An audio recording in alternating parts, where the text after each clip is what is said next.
face it. The threat of hydrogen bomb warfare is the greatest danger our nation has ever known. Enemy jet bombers carrying nuclear weapons can sweep over a variety of routes and drop bombs on any important target in the United States. The threat of this destruction has affected our way of life in every city, town, and village from coast to coast. These are the signs of the time.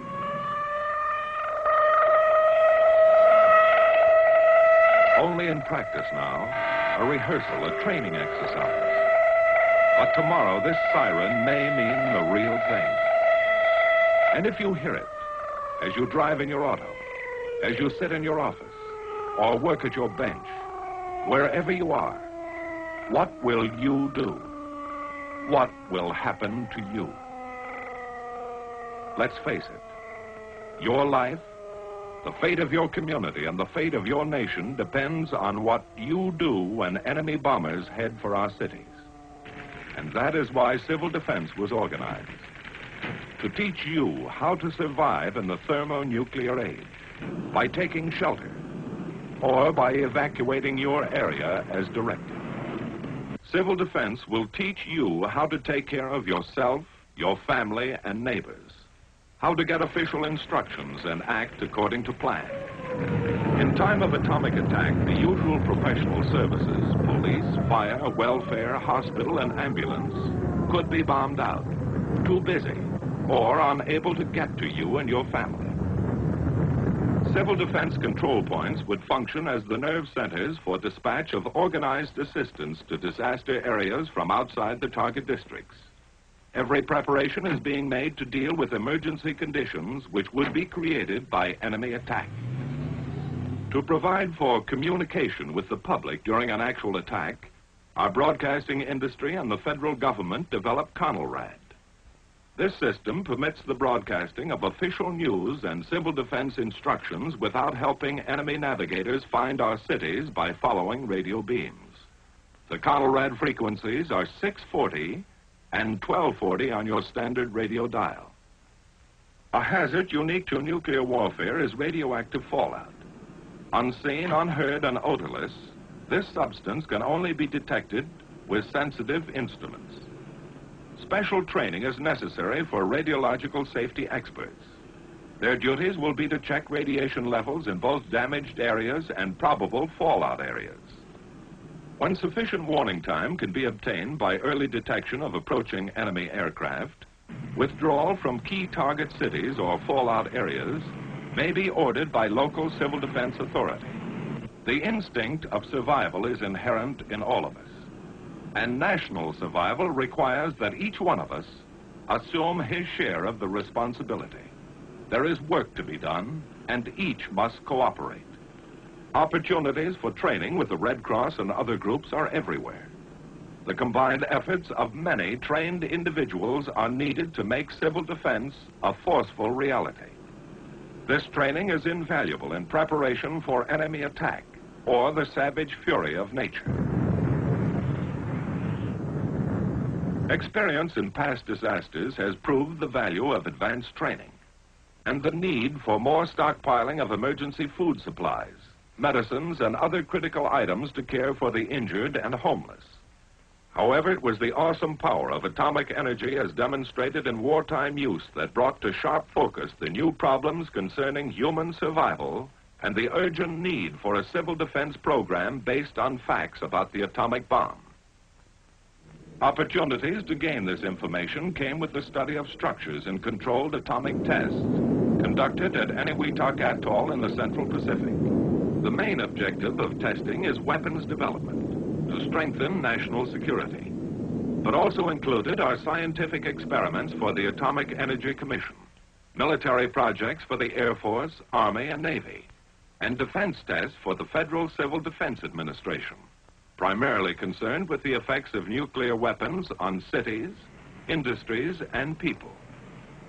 The tremendous effects of heat and blast on modern structures raise important questions concerning their durability and safety. Likewise, the amount of damage done to our industrial potential will have a serious effect upon our ability to recover from an atomic attack. Transportation facilities are vital to a modern city. The nation's lifeblood could be cut if its traffic arteries were severed.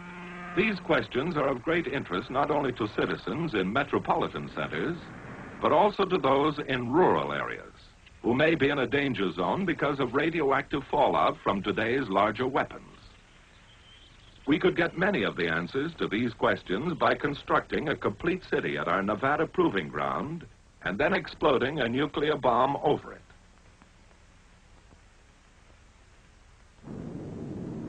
We could study the effects of damage over a wide area, under all conditions, and plan civil defense measures accordingly. But such a gigantic undertaking is not feasible. Instead, we build representative units of a test city, with steel and stone and brick and mortar, with precision and skill, as though it were to last 1,000 years. But it's a weird, fantastic city, a creation right out of science fiction. A city like no other on the face of the earth. Homes, neat and clean and completely furnished, that will never be occupied. Bridges, massive girders of steel spanning the empty desert. Railway tracks that lead to nowhere, for this is the end of the line. But every element in these tests is carefully planned as to its design and location in the area. A variety of materials and building techniques are often represented in a single structure. Every brick, beam, and board will have its story to tell. When pieced together, these will give some of the answers and some of the information we need to survive in the nuclear age. At varying distances from ground zero, the point of detonation, numerous experimental elements are assembled. Underground structures and facilities of various types play their part in duplicating the complexity of the modern city. The vast research program includes testing such items as covering materials, paints, varnishes, plastics, also various fabrics and samples of clothing.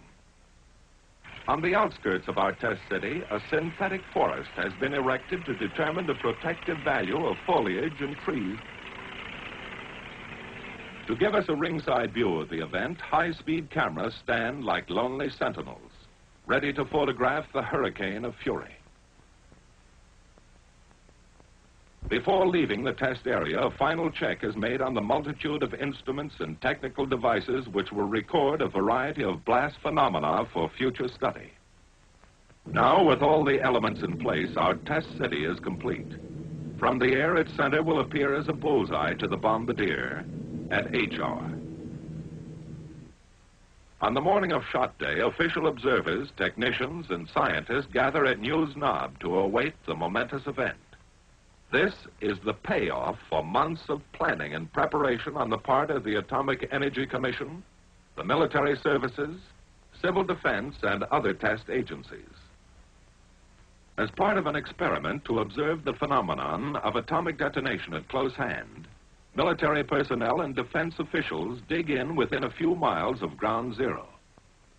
After a final briefing from the officer in charge just before H hour, the men disappear into their foxholes. Every precaution has been taken for their safety. They're told to crouch low, shield their eyes, and remain down until the signal to rise is given. Now the moment of greatest anxiety, waiting those last few seconds.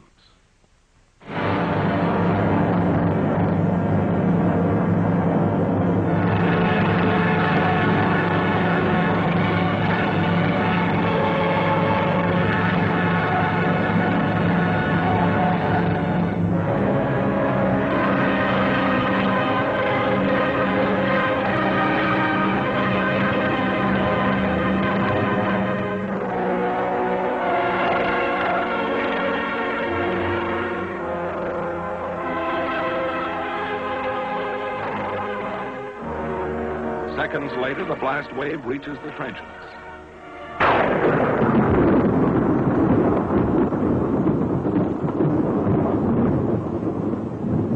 As the tower of smoke and flame looms overhead, one thought is uppermost in all minds. Now it's over. The fury of it had stunned some, but not one was injured. High above, the smoke ring puffed by atomic breath rises skyward, watched by the men who had faced it. a scouting party takes the first look at the scattered wreckage of the test city. The imprint left by the hurricane of fire and blast remains here for us to read and analyze. From studies of ruins and damage such as this, we get the hard-to-come-by knowledge that helps us form rules for survival in modern warfare. While only atomic bombs are tested in Nevada, the results can be scaled for the larger, far more powerful thermonuclear weapons. A hydrogen bomb will destroy a greater area than the atomic bomb and will release more dangerous radioactive materials. But the problems of rescue caused by blast and fire along the periphery of damage remain the same. In these fringe areas, civil defense training can save many lives, lessen damage from secondary fires, and help establish emergency facilities. Now, in a helicopter, the radiological safety men measure the amount of radiation. When readings indicate safety for human beings, the troops are led in for a tour of the area. By double-checking with Geiger counters every inch of the route, men can now enter safely and confidently areas spotted with radiological contamination, an indication of the progress made in understanding atomic hazards. And thus, each test adds to our growing fund of knowledge. For it is only by investigating and experimenting that we get the facts to keep our military and civil defense program up to date and effective. Every bit of twisted steel makes its contribution. Blackened ruins and ashes of a structure add another chapter. The shattered wreckage of a dwelling offers an eloquent testimonial. Piece by piece, like the parts of a jigsaw puzzle, our story is assembled, analyzed, and evaluated. Then the survival facts are made available to you through your local civil defense program. In the thermonuclear age, civil defense, like military defense, must be flexible. It must develop and grow, even as the forces that threaten our existence. And so, until men of goodwill have turned this awesome power to peaceful uses, let us recognize the threat to our way of life, the threat to our survival. And let's face it.